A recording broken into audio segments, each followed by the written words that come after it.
Alors, rebonjour encore une fois pour la suite du prologue d'Antigone de Jean Ennui. C'est bien. Alors, après que qu'on a présenté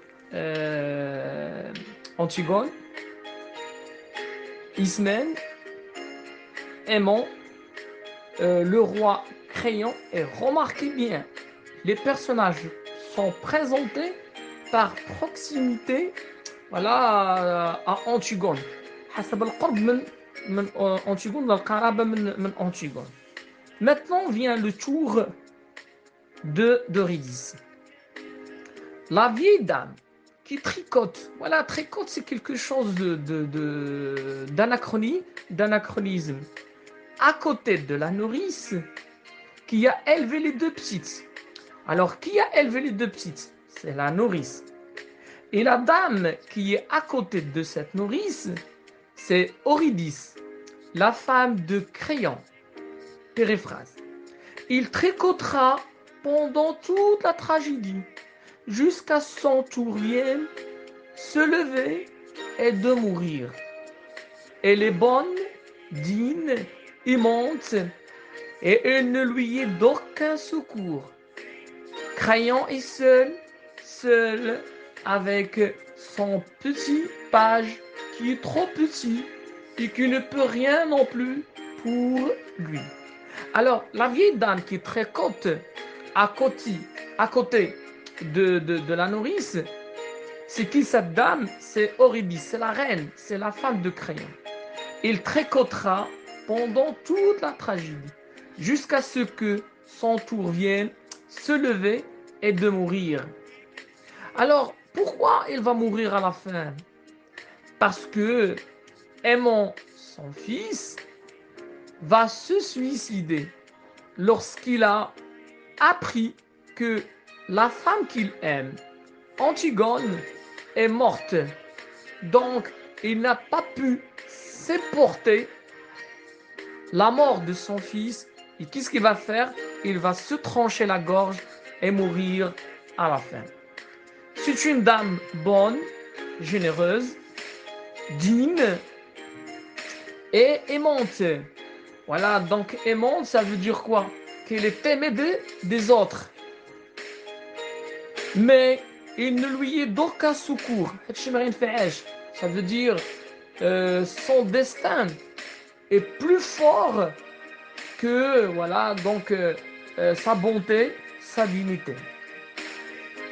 Créon est seul avec son petit page. Il y a une sorte de répétition. Voilà, seul. Alors seul avec son Créon est seul. Voilà, c'est une répétition avec son petit page qui est trop petit et qui ne peut rien non plus pour lui. C'est-à-dire, le page, il n'a pas le pouvoir de trouver une solution au problème que le roi affronte. Ce garçon pas là-bas, au fond qui rêve, adossé au mur, solitaire, c'est le messager. Celui qui viendra annoncer la mort d'Aimant tout à l'heure. C'est pour cela qu'il n'a pas envie, voilà, c'est pourquoi il n'a pas envie de bavarder, ni de se mêler aux autres. Elle sait déjà 3 points de suspension. Alors, qu'est-ce qu'il sait, le messager? Elle sait que, parce qu'il va jouer le rôle du messager, elle sait bien qu'à la fin de cette pièce, voilà, Antigone et Aimant vont mourir. Et c'est pourquoi elle a l'air triste. Ce garçon pâle là-bas, au fond qui rêve, adossé au mur, solitaire, c'est le messager. Alors, regardez bien, on a deux messagers. Dans la boîte à merveilles, on a un messager de bon augure, parce qu'il apporte de bonnes nouvelles. Et dans Antigone, on a un messager de bon augure, de mauvais augure. C'est-à-dire, il apporte de mauvaises nouvelles. Enfin, les trois hommes rougeaux qui jouent aux cartes, leur chapeau sur la nuque. Voilà, un chapeau, c'est quelque chose voilà, d'anachronisme. Sur la nuque, ce sont les gardes. Ce ne sont pas de mauvais bougres. Ils ont des femmes, des enfants et des petits ennuis comme tout le monde. Mais ils vous empoigneront les accusés le plus tranquillement du monde tout à l'heure. Alors, صراحة هنايا دونك هنا برولوج كيقدم لي غارد وكيقدم بواحد الطريقة سلبية. Alors, شكون هما؟ Ce sont de mauvais bougres, ce sont des gens, voilà, d'accord, gaillards. Alors, bougre, ça se dit pour une personne ordinaire, donc grivois, gaillard. Ils ont des femmes, des enfants et des petits ennuis. Et ناس عاديين, comme tout le monde. Mais elles vous empoigneront, ils vont arrêter les accusés le plus tranquillement du monde tout à l'heure. هما غادي يلقاو القبض على من؟ ولا على الأميرة ولا أنتيغون. هما عاديين ولكن في المهام ديالهم غادي يلقاو القبض على من؟ ولا quelqu'un d'important. Ils sentent l'ail, le cuir et le vin rouge. Ça veut dire ce sont des gens qui ont une mauvaise odeur. Ils sont sales. L'ail, le cuir. Alors, le cuir, ça n'existait pas à l'époque, c'est anachronisme. Et le vin rouge, ce sont des personnes alcooliques qui s'adonnent à l'alcool. Et ils sont dépourvus de toute imagination.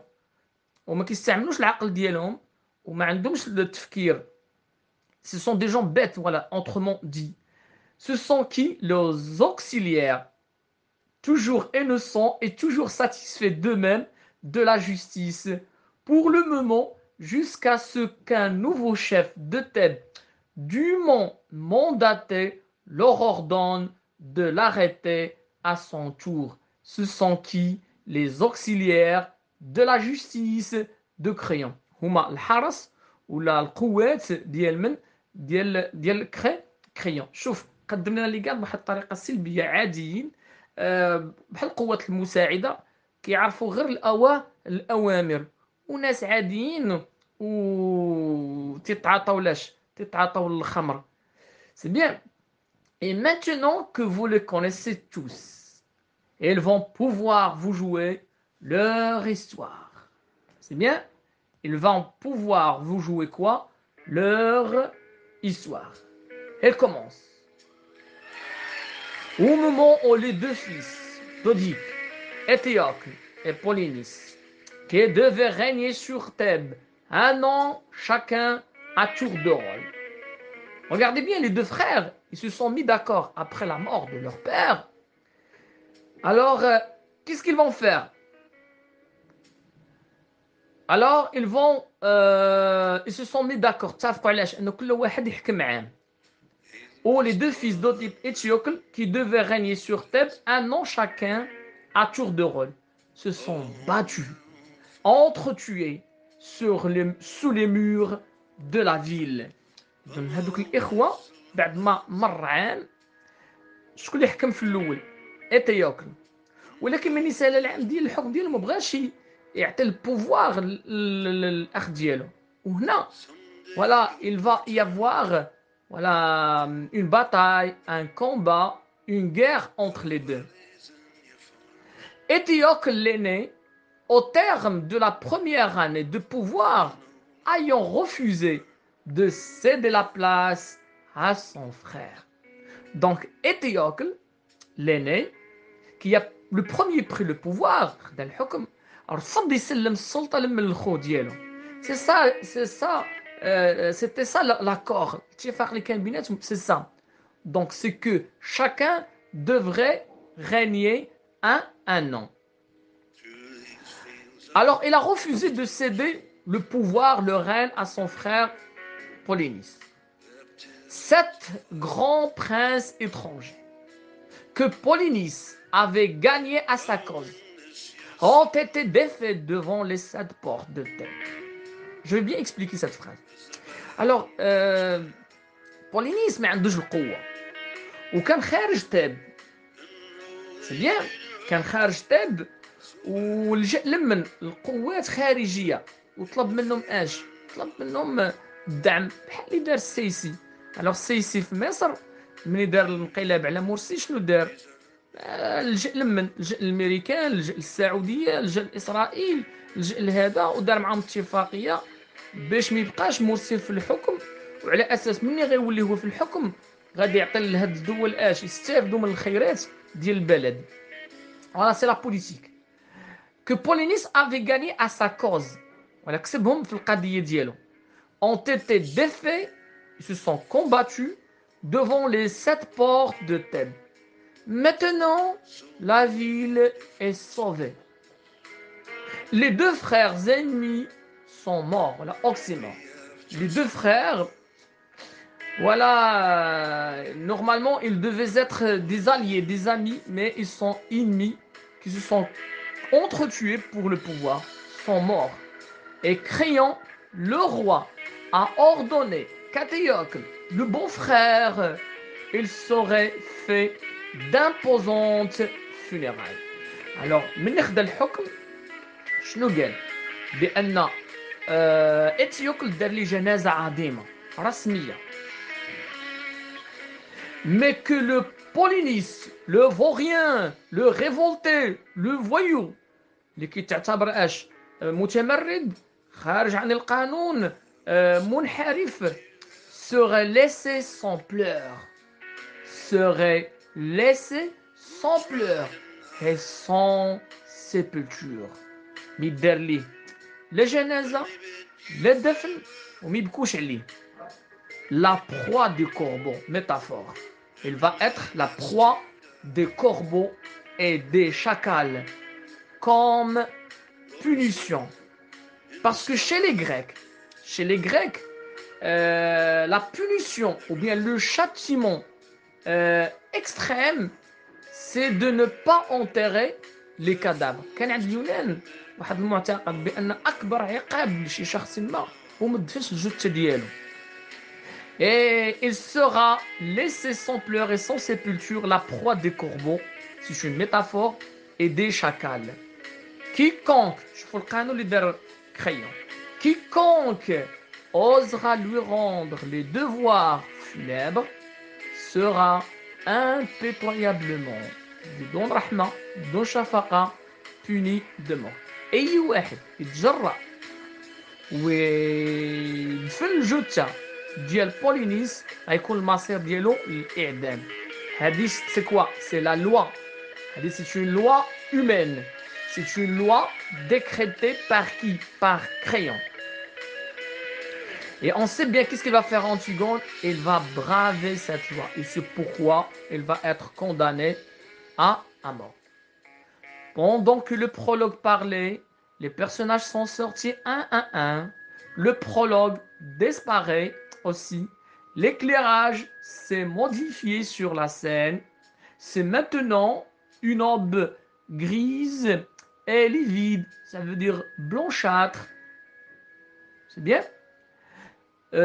Dans une maison qui dort. Voilà, une maison qui dort, c'est une métonymie. Pourquoi métonymie? On désigne par la maison, ce sont les habitants. Antigone entrouvre la porte. Il a ouvert légèrement la porte. Il rentre de l'extérieur. Sur la pointe de ses pieds, nus, ses souliers à la main. دير الحذاء ديالها في اليد باش ما ديرش الضجيج وتفيق اللي في القصر. Elle reste un instant immobile à écouter. La nourrice surgit. Alors ظهرت فجأة شكون؟ la nourrice. Et l'a surpris. C'est ainsi que s'achève voilà, la deuxième partie du prologue. Si vous avez des questions, je suis à votre disposition, à y répondre à toutes les questions. Si vous n'avez pas compris quelque chose, n'hésitez pas à me la demander et à m'envoyer donc vos audios, vos messages et moi je suis prêt à y répondre. Alors, à tout à l'heure.